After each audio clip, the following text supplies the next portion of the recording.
Fala, meus amores, minhas lindas e meus lindos do oitavo ano. Eu desenvolvi uma série de recursos aqui para que a gente possa desenvolver a nossa aula sobre história da independência dos Estados Unidos, tá? Então, olha só, você tá vendo o meu cursor aqui? Tá vendo o meu cursor? Tá vendo que eu tô aqui do lado, né? Tá vendo que isso é uma apresentação de slide? Então você vai poder ver o tio aqui. Nhaim, tudo bem? Você vai poder me ver aqui do lado, tá bom? E acompanhar a nossa aula aí no slide, tá bom? Então vamos lá. A nossa aula hoje, ela é a respeito da independência dos Estados Unidos da América. Bem legal. Olha só, como é que nasceu os Estados Unidos. A gente estava estudando o seguinte, no século XVIII, a gente tem o Iluminismo. Lembra? No final do século XVIII? O que é o Iluminismo? É um conjunto de ideias que vão questionar aquela rigidez da sociedade daquela época. A sociedade daquela época, ela era muito rigidamente organizada. Você tinha a nobreza como primeiro estado, ou como segundo estado, porque em cima da nobreza ainda tinha o clero, né? Então você tem o clero, ou seja, a Igreja Católica, que organizava toda a ideologia daquela sociedade.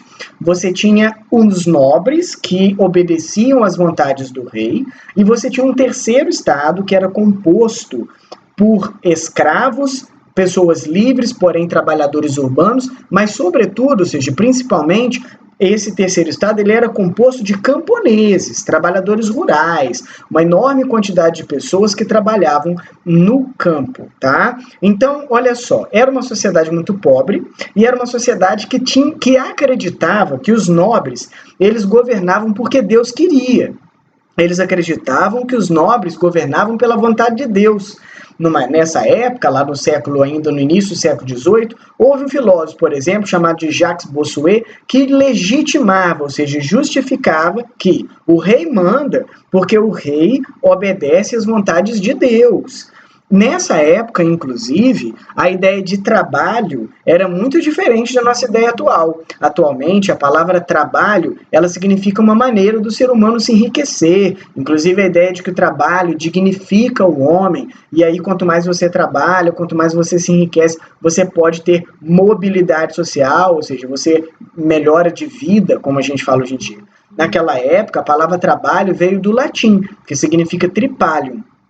Ou seja, era um instrumento de tortura. O trabalho, naquela época no latim, tripalium significa tortura, o trabalho era um instrumento especificamente utilizado para torturar, ou seja, para mostrar que as pessoas eram inferiores, torturar psicologicamente ou fisicamente, ou seja, tinha que trabalhar as pessoas que eram socialmente consideradas inferiores, e todo mundo que era inferior não teria direitos, não teria direito de se defender.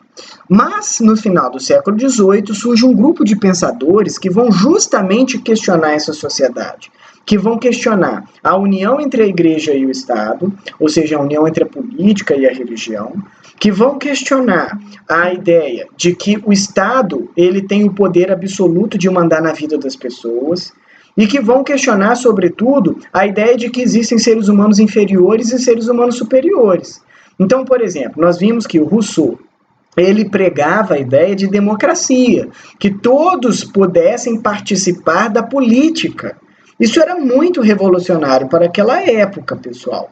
Nós temos também o Voltaire, que criticava muito a união entre a igreja e o Estado, ou seja, falando que a política não teria que defender uma religião específica. Tem tantas religiões, por que os políticos precisam de defender uma religião, uma visão de mundo? O Voltaire era muito crítico a essa união entre a política e a religião. Ou nós temos, porém, também o Montesquieu, por exemplo. Montesquieu era um filósofo francês que desenvolveu a ideia, sobretudo, e defendeu a ideia que o rei ele não poderia ser todo poderoso e acumular tantos poderes como ele tinha. Por isso, o poder do rei tinha que ser dividido entre o executivo, que seria um presidente que vai mandar, o legislativo, que seria um poder que vai fazer as leis, e o judiciário, que vai julgar o que é certo e errado de acordo com essas leis. A famosa divisão dos três poderes. Todos esses filósofos escreveram muito, mas um deles, sobretudo, chamado John Locke, escreveu muito na Inglaterra, e os escritos do John Locke começou a chegar muito frequentemente numa colônia da Inglaterra. Uma colônia da Inglaterra. Essa colônia da Inglaterra era as 13 colônias, na verdade, tá? Não era só uma, eram 13 províncias aonde hoje é o território dos Estados Unidos da América. As ideias do iluminismo começaram a chegar lá, nessas 13 colônias. O que são as 13 colônias? Olha aqui, tá vendo no mapa? Olha, acompanha meu cursor, tá vendo ele balançando aqui? Tá vendo? Olha lá, então. Esse aqui hoje é o mapa atual dos Estados Unidos. Mas os Estados Unidos não era desse tamanhão. Esse aqui é o tamanho de uma vaca, né? Os Estados Unidos, na verdade, era desse tamanho aqui, tá vendo? Então, essas 13 partes, essas 13 divisões vermelhas, elas eram as 13 colônias que pertenciam à Inglaterra. E neste lugarzinho aqui começou misteriosamente a chegar as ideias dos iluministas. As ideias dos iluministas começaram a chegar neste lugarejo, em Georgia, South Carolina, North Carolina, Virginia, Maryland, Delaware, New Jersey, Connecticut, Rhode Island e Massachusetts. E temos New Hampshire também. Então, Pensilvânia também. Então, nós temos, na verdade, a formação... A formação de 13 colônias. A gente está ventando aqui no meu quarto. Vamos fechar aqui, senão daqui a pouco até Jesus vai entrar aqui. E volta. Né? Tem uma luz aqui na minha cara, né? Parece que tem um anjo dentro do meu quarto. Mas tudo bem. Voltemos. E aí, olha só. As 13 colônias, elas eram esse lugar dominado pela Inglaterra. Mas a Inglaterra... ela fazia o que com essas 13 colônias? Essas 13 colônias, ela tinha uma coisa interessante que eu gostaria que vocês anotassem, tá? Eu vou abrir um Word aqui que vocês vão anotar para mim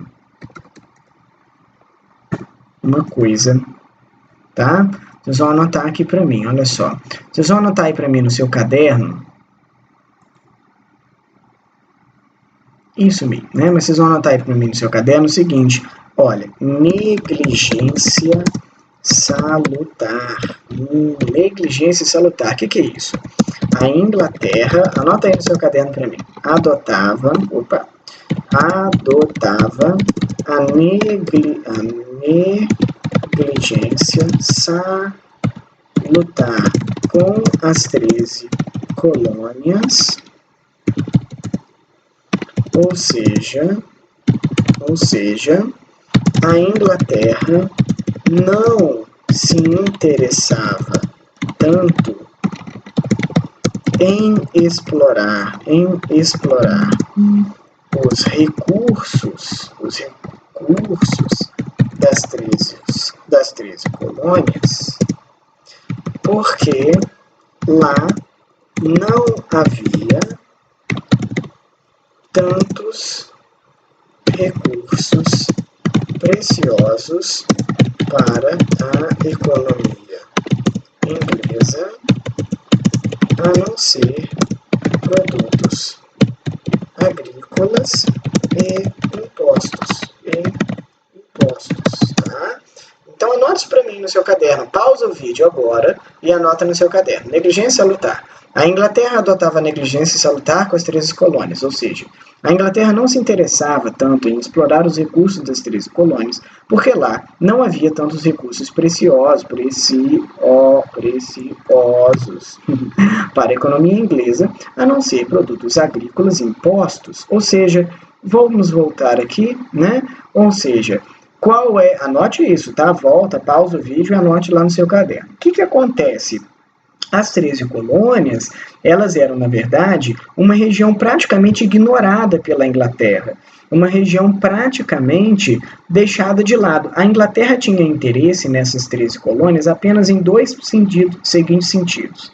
A Inglaterra tinha interesse em produtos agrícolas e tinha interesse em impostos. Mas, enfim, né, a Inglaterra, como não cuidava muito desse lugar, como a Inglaterra não tinha muito interesse nesse lugar, esse lugar acabou sendo uma espécie de refúgio para ingleses, que muitas vezes recebiam perseguições religiosas ou políticas lá na Inglaterra. Eu vou aqui voltar com você numa coisa chamada Revoluções Inglesas. Você lembra das Revoluções Inglesas? Pois é, lá nas Revoluções Inglesas, a monarquia estava fraca e o parlamento estava forte.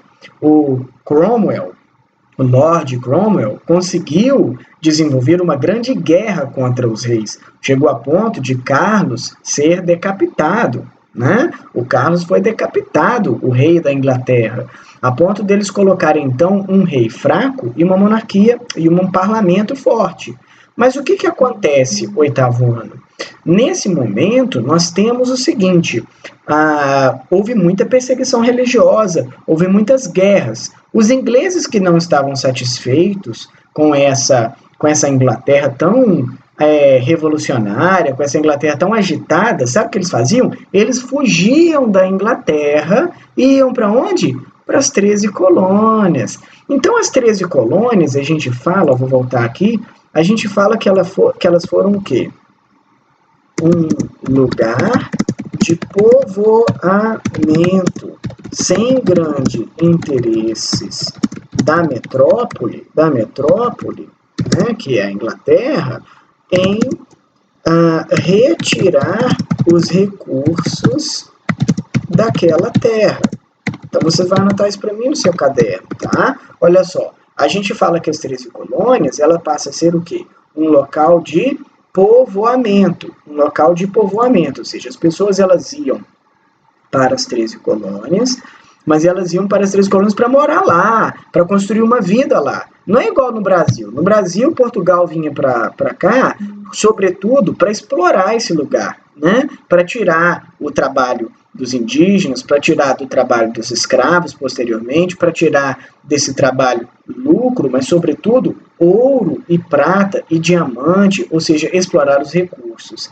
As 13 colônias, onde hoje é uma parte dos Estados Unidos, elas tiveram uma coisa chamada negligência salutar, ou seja, a Inglaterra pouco se importava com toda essa amontoado de terras. O maior interesse que a Inglaterra tinha ali era agricultura e impostos. E o que estava acontecendo? Como a Inglaterra era um lugar muito agitado, com todas aquelas revoluções inglesas, uma galera da Inglaterra ia de navio para essa região, ia lá morar, ia lá para construir uma vida.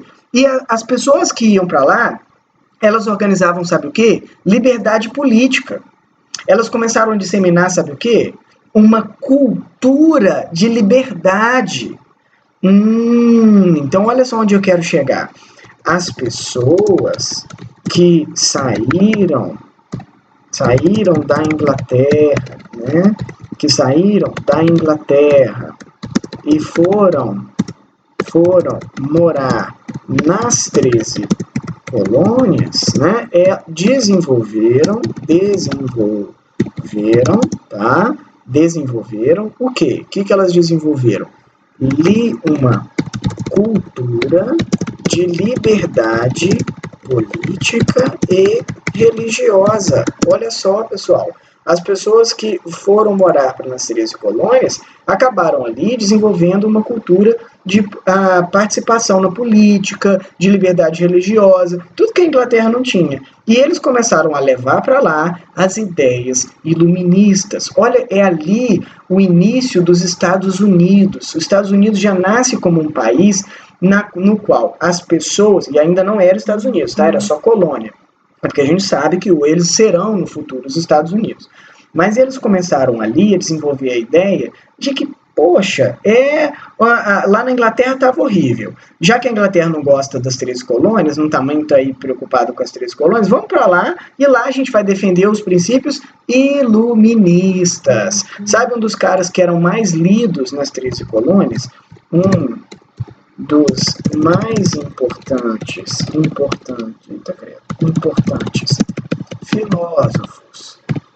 filósofos das 13 colônias era John Locke, tá? Era John Locke, que pregava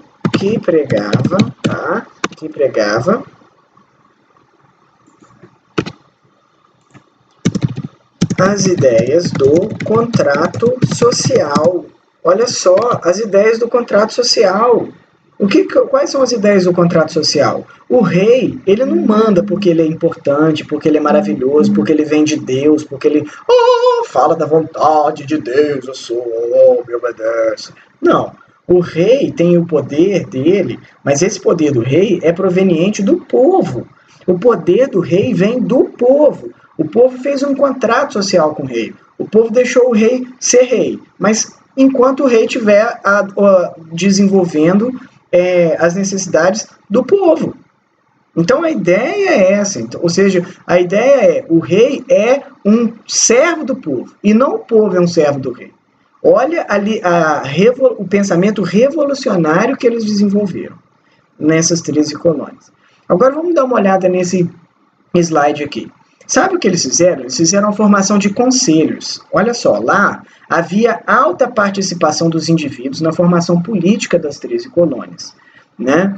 E essa participação pode ser caracterizada como revolucionária, prática política gerando uma cultura política, né? Então, até aqui, a gente pode fazer um resumo. Olha só, negligência salutar. Nossa, gente, escrevi sem acento as coisas, escrevi rápido.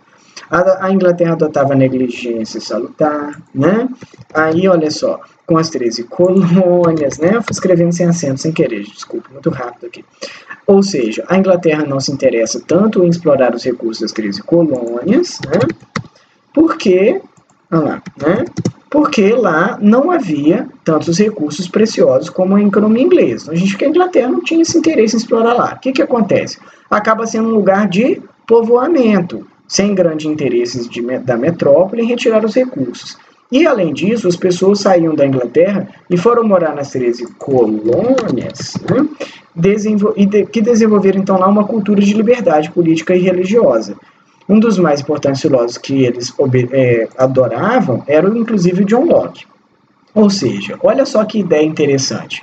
Lá nas 13 colônias, eles tinham essa liberdade política, eles tinham essa liberdade religiosa. E isso gerou uma coisa que nós, na história, chamamos de cultura política. Ou seja, havia uma verdadeira cultura política dessas pessoas em relação a vamos defender um estilo de vida da liberdade e da tolerância, né? Mas é bom lembrar que não era liberdade e tolerância com qualquer um não, tá, gente? Era liberdade e tolerância, sobretudo, com uma classe social específica, a burguesia.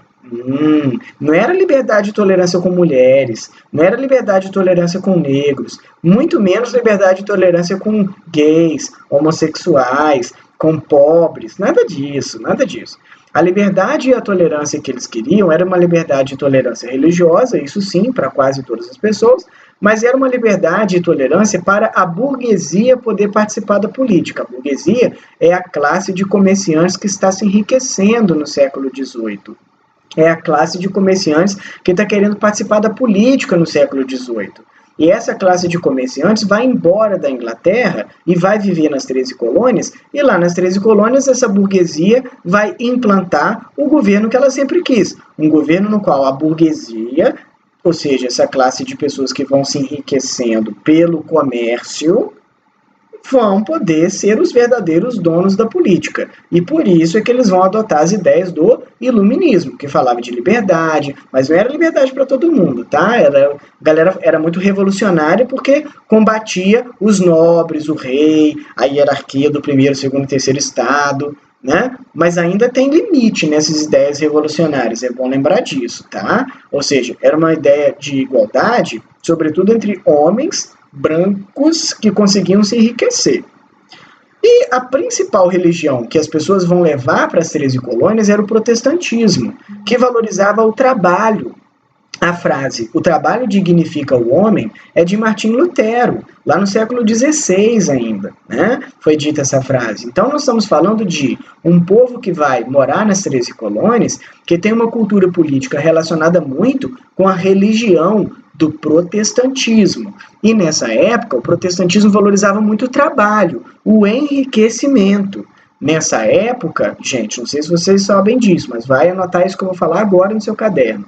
Os protestantes, no século XVIII, defendiam muito a ideia de que o trabalho enriquece o homem e quanto mais rico você fica, mais é prova de que Deus te ama. mais é prova de que você foi escolhido para ser importante na sociedade. Então, enriquecer, trabalhar e ficar rico era uma prova de que você era escolhido de Deus. E esse protestantismo é o protestantismo que vai chegar nos Estados Unidos. Olha o segundo pontinho do slide. Havia um sentimento de repulsa aos ingleses muito mais forte que um suposto nacionalismo, ou seja, as pessoas que iam morar nas 13 colônias, elas não eram hipernacionalistas, elas não falavam, vamos aqui fundar os Estados Unidos. Não, eles não estavam falando que ia nascer os Estados Unidos. Eles tinham um ódio aos ingleses lá da Inglaterra. Essa repulsa não previa o sufrágio universal nem o fim da escravidão. O que é sufrágio universal? Todos e qualquer pessoa poder votar. Ou seja, eles não falavam que qualquer um podia votar. Quem podia votar eram esses brancos burgueses. Eles não falavam que estava na hora de acabar com a escravidão. Não, muitos deles eram a favor da escravidão. Ou seja, toda essa revolução tinha limites. Era uma revolução que pregava a igualdade para a burguesia branca. E olha o último pontinho. Entre os séculos XV e o século XVIII, a Inglaterra passou pela Guerra dos 7 Anos, a Guerra das Duas Rosas, a Reforma Anglicana e a Revolução Inglesa, que nós estudamos na última aula, o que gerou a negligência salutar e a prática de governar a si mesmo. Ou seja, o que acontece aqui? Esse último pontinho está meio mal escrito, mas eu vou falar melhor aqui agora o que eu quero dizer. A Inglaterra, entre o século XVI e o século XVIII, desenvolveu a negligência salutar, ou seja, vai deixando as colônias para lá, vai deixando as 13 colônias para lá. Mas essa Inglaterra, ela ao mesmo tempo, ela estava sofrendo muitas guerras, ela fazia muita guerra. Lembra que quando o parlamento, Cromwell, chega ao parlamento, ele começa a fazer um monte de guerra. Depois do Cromwell, nós temos, aliás, antes do Cromwell, né, com a Elizabeth, lembra da rainha Elizabeth? Ela vai fazer a Inglaterra ser a rainha dos mares, vai fazer guerra com todo mundo. A Inglaterra se transformou na grande, maior potência do planeta. Mas ela fez uma guerra com a França muito intensa, chamada Guerra dos 7 Anos, que o nome é muito original, durou 7 anos. A Guerra dos 7 Anos, essa guerra enfraqueceu muito a Inglaterra. E no final da Guerra dos 7 Anos, em 1770 e poucos, a Inglaterra vai começar a aumentar os impostos das 13 colônias. É aí que vai dar problema. Ou seja, porque a Inglaterra estava enfraquecida de dinheiro, agora ela vai começar a olhar para as 13 colônias, ou seja, ela vai quebrar com a negligência salutar. Você está me entendendo? A Inglaterra vai voltar a reclamar, tá, da negligência salutar. Então, a Inglaterra vai falar o seguinte, agora acabou 13 colônias, vocês não vão ficar de bobeira aí não, vamos trabalhar, eu vou começar a aumentar os impostos de vocês, tá? Então, é aí que a gente começa a perceber, olha lá, no segundo slide, a Guerra dos 7 Anos contra a França levou os ingleses a armarem os colonos para a luta e repassarem os custos da guerra para as 13 colônias. A Inglaterra motivou os colonos a ocuparem a região entre os Montes Apalaches e o Mississippi, que é lá nas 13 colônias. Os colonos derrotaram os indígenas dessa região, mas o rei Jorge III, que era lá da Inglaterra, em 1763, proibiu a ocupação daquela região. Ou seja, o que acontece? As 13 colônias estavam vivendo lá, livre, sem interferência da Inglaterra. De repente, a Inglaterra sofre uma guerra dos 7 anos. A Inglaterra agora está fraca. A Inglaterra agora não tem dinheiro. A Inglaterra começa a cobrar imposto das 13 colônias. E a galera das 13 colônias começa a ficar revoltada. Não só isso, a Inglaterra vai proibir as pessoas das 13 colônias de ocupar uma região que eles mesmos tinham conquistado. O rei Jorge III vai proibir os colonos de ocupar uma terra que eles tinham dominado. Era uma terra de indígenas, mas eles tinham dominado, ficou a terra para eles, matou um monte de indígena, né? Naquela época indígena era considerado sem alma praticamente, e por muitos religiosos. E o Jorge III vai falar assim, não, essa terra que vocês conquistaram aí do indígena é sua não. Porque eu, Inglaterra, agora vou começar a dominar vocês, 13 colônias, um pouco mais rígido. Essa galera das 13 colônias, que tinha um espírito de liberdade, que defendia o iluminismo, eles não vão gostar nada disso, né? Olha só aqui, ó, essa proibição. Ó. Essa proibição... Ih, gente, sumi. Peraí. Voltei. Tá. Essa proibição... Aqui, cadê? Aqui. Essa proibição foi chamada linha de proclamação régia e foi um dos principais fatores a motivar a independência das 13 colônias, pois foi o início de um processo de forte interferência metropolitana, ou seja, da Inglaterra. Tá? Então, ó, a Inglaterra estava fazendo mais pressão, não apenas devido à necessidade de repor os rombos financeiros com a guerra, mas devido à Revolução Industrial que se iniciava. Ou seja, a Inglaterra tinha vários motivos no final do século XVIII para querer cobrar mais das 13 colônias. Primeiro, ela estava pobre por causa da Guerra dos 7 Anos, mas empobrecida, é pobre. Antes diga, nossa, que pobre. Ela estava empobrecida por causa das Guerras dos 7 Anos. Ela começou a cobrar mais impostos, então, lá nas 13 colônias. Segundo, o rei Jorge não estava nada satisfeito com esse negócio dos 13 colonos expandir, ficar tomando terra de indígena, porque daqui a pouco eles estão tendo mais terra e a Inglaterra não está vendo nada. Então o rei Jorge fez a linha régia, ou seja, ele proibiu, o rei Jorge III proibiu as 13 colônias de dominar mais terras. E também começou a fazer mais pressão nas 13 colônias, porque a Inglaterra estava passando pela Revolução Industrial, que vocês já estudaram naqueles exercícios que nós passamos. Pois é, pessoal. Além disso tudo, olha o último pontinho. As necessidades de independência foram formatadas pelo iluminista John Locke, que defendia a teoria do contrato social. O Estado deve garantir os direitos inalienáveis dos indivíduos, direito de pensar, direito à vida e à propriedade. O John Locke defendeu que leis são apenas válidas se os indivíduos aos quais elas se referem participarem, né, da formação dessas leis. As leis de imposição da Inglaterra, portanto, não deveriam se aplicar às colônias. No taxation without representation. Nós ainda vamos falar disso. Mas, por enquanto, eu quero que vocês prestem a seguinte atenção. Porque a Inglaterra vai começar a aumentar a pressão nas 13 colônias, os 13 colonos vão começar e muito, tá? Mas e muito reclamar. E você vai fazer um dever de casa para mim, terminando essa aula, tá? Você vai fazer um dever de casa para mim fazendo o seguinte, você vai buscar responder com as suas próprias palavras no seu caderno, tá? Tirar uma foto, tá legal? Ou escrever lá no Google Sala de Aula. Melhor ainda, você vai escrever lá no Google Sala de Aula, né? Ou mandar uma foto no meu WhatsApp, por enquanto o que você achar melhor. Não sei se todo mundo está no Google Sala de Aula, enfim, de qualquer maneira, você vai mandar para o meu WhatsApp ou para o Google Sala de Aula, o lugar que for mais confortável para você por enquanto. Qual que é a pergunta que vocês vão ter que me responder? Vocês vão ter que me responder o seguinte.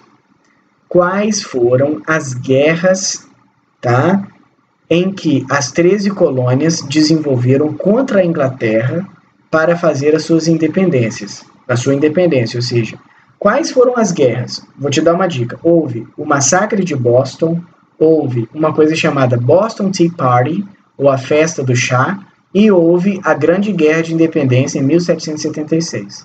Eu quero que você faça um resumo para mim dos conflitos entre as 13 colônias e a Inglaterra que levaram à independência do que hoje nós conhecemos como Estados Unidos da América. Tá bom, meus amores?